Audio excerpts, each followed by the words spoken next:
Oke, Assalamualaikum warahmatullahi wabarakatuh teman-teman semua, apa kabar? Semoga kita senantiasa diberikan kesehatan supaya kita bisa menjalankan aktivitas seperti biasa meskipun pandemi masih juga belum beranjak. Jangan lupa protokol kesehatannya ya guys, kayak pakai masker dan lain-lain kayak gitu. Oke, jadi pada hari ini aku akan melanjutkan cerita tentang novel serial Bumi dari Terelie. Nah, berbeda dengan sebelumnya, kali ini di video ini aku akan membahas dua buku sekaligus guys. Jadi kemarin kan sudah sampai buku kedua ya, hari ini aku akan membahas buku ketiga dan buku keempat, yaitu buku ketiganya itu Matahari dan buku keempatnya itu Bintang. Nah, kenapa aku membahas dua buku sekaligus dalam satu video? Karena dua buku ini menceritakan hal yang saling berkaitan. Sama-sama di Klan Bintang, bedanya itu adalah kalau misalkan di novel Matahari, itu menceritakan awal mula bagaimana Sally, Raib, dan Ali itu menemukan Klan Bintang.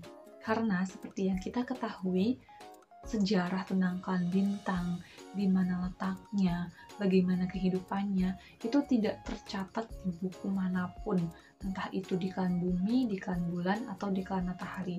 Bahkan, perpustakaan sentral Klan Bulan pun juga tidak memiliki catatan yang lengkap tentang Klan Bintang. Tetapi, dengan kejeniusan Ali yang kita ketahui, dia berhasil menerka-nerka di mana letak Klan Bintang itu. Dan dengan keyakinan mereka, dengan jiwa petualangan tiga sahabat ini, mereka akhirnya melewati lorong-lorong kuno di bawah tanah, karena memang Klan Bintang itu diperkirakan ada di bawah tanah, itu menurut Ali. Mereka pergi ke sana tanpa portal apapun, bahkan tanpa portal buku kehidupan. Mereka ke sana dengan kapsul ciptaan Ali. Lagi-lagi Ali menciptakan hal baru ya guys. Jadi Ali menciptakan sebuah kapsul dan mereka berpetualang di Klan Bintang yang ternyata benar berada di bawah tanah di lapisan mantel bumi. Nah, mereka melewati lorong-lorong kuno. Awalnya mereka kira petualangan ini akan menjadi seru, akan menjadi petualangan yang memang tujuannya adalah menemukan Klan Bintang dan mempelajari peradabannya. Tapi ternyata tidak hanya itu guys, tidak sebatas itu.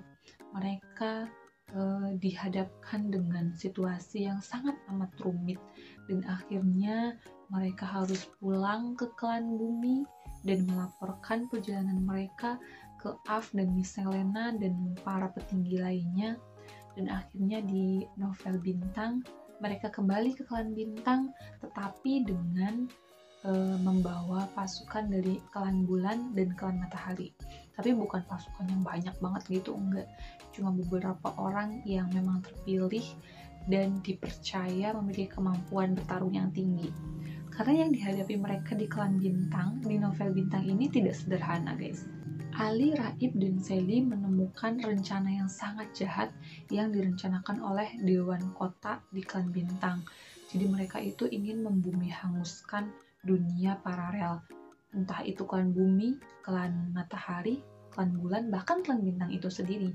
Jadi di Klan Bintang itu terbagi menjadi beberapa daerah gitu ya. Kalau di bumi mah, kalau di sini mah per kota gitu, tapi mereka tuh untuk berkunjung di kota-kota itu mereka harus melewati lorong-lorong kuno, tapi dengan kemajuan teknologi mereka harus melewati portal seperti itu. Jadi tidak bersebelahan yang bisa dilewati dengan kereta atau dengan mobil kayak gitu, enggak. Kalau misalkan rencana jahat itu tercapai, nanti yang tersisa hanyalah satu kota di Klan Bintang. Semuanya dunia paralel pun juga akan hangus. Karena rencana yang sangat amat bahaya itu, makanya Ali, Raib, dan Sally itu ingin menyelamatkan dunia paralel bersama dengan Miss Selena dan kawan-kawan. Seperti itu. Itu adalah cerita garis besarnya. Berhasil atau tidak rencana mereka, berhasil atau tidak rencana Dewan Kota, apakah dunia paralel benar-benar hangus atau tidak, kalian bisa baca di novelnya ya.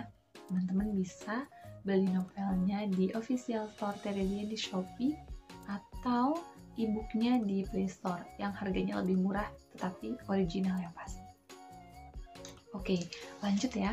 Jadi seperti biasa, setelah menceritakan secara garis besar isi novelnya, aku juga akan membacakan beberapa kalimat yang menurutku sangat amat bijak. Yang menurutku ini adalah kata-kata mutiara lah gitu. Ada 5 kalimat dari 2 novel ini ya. Aku bacakan yang pertama dari novel Matahari dulu ya. Kalau misalkan kalian punya bukunya, kalian bisa buka halaman 358. Kalimatnya seperti ini. Keyakinan yang teguh, yang bahkan lebih kuat dibanding kekuatan itu sendiri, akan membawamu jauh sekali, dilengkapi dengan ketulusan dan kebaikan hati. Dari kalimat ini jelas banget bahwa kebaikan hati memang akan menolong segala hal ya guys.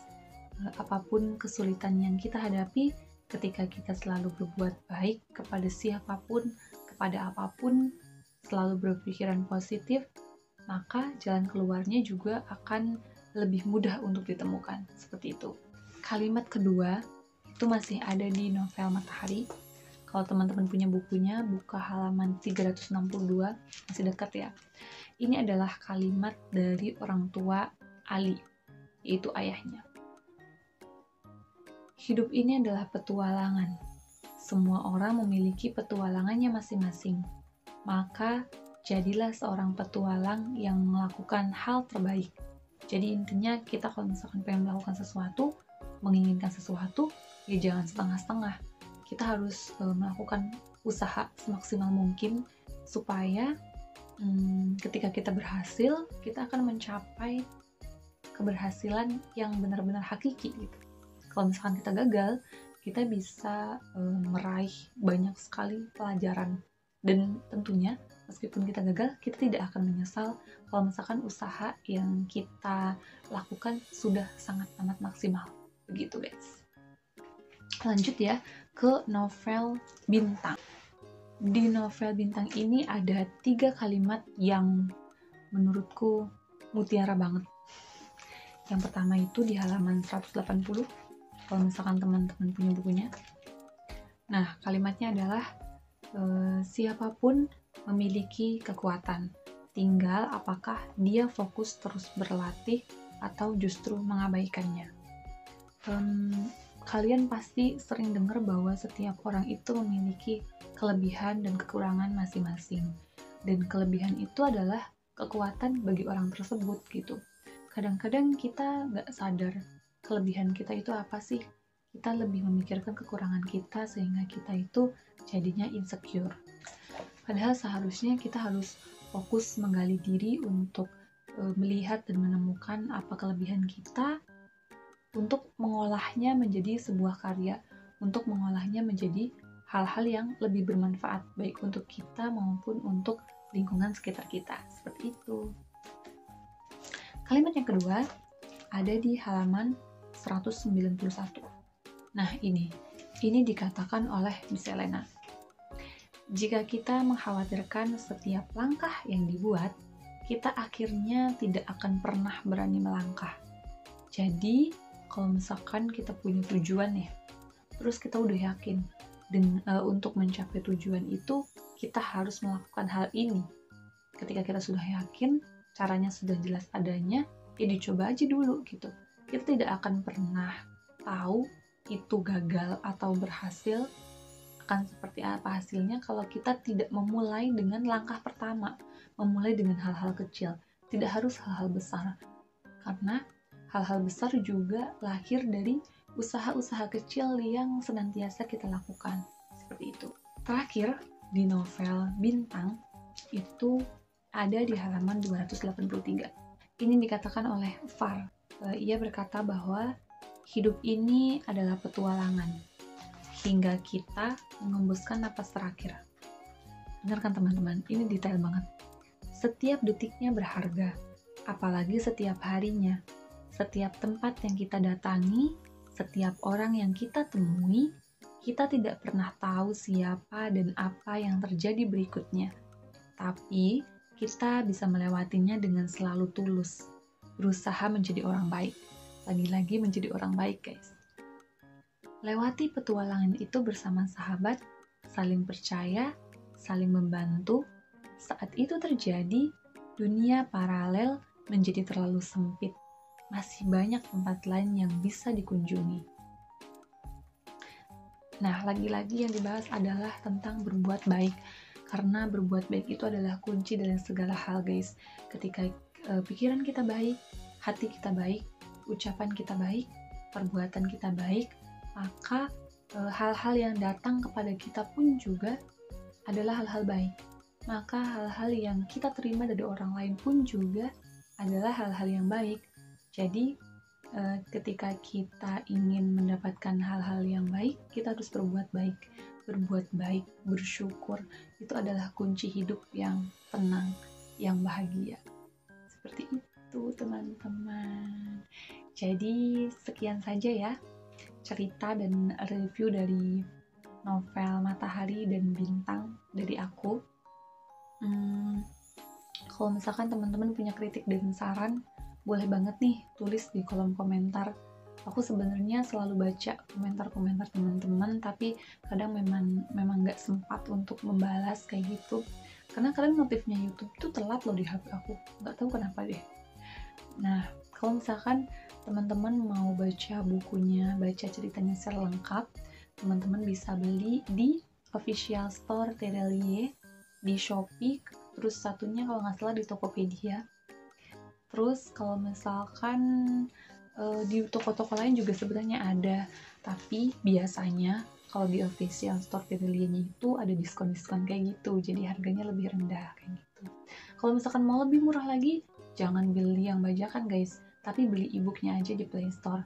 Ada juga kok yang resmi, harganya cuma sekitar 30 ribuan, tidak nyampe 50 ribu.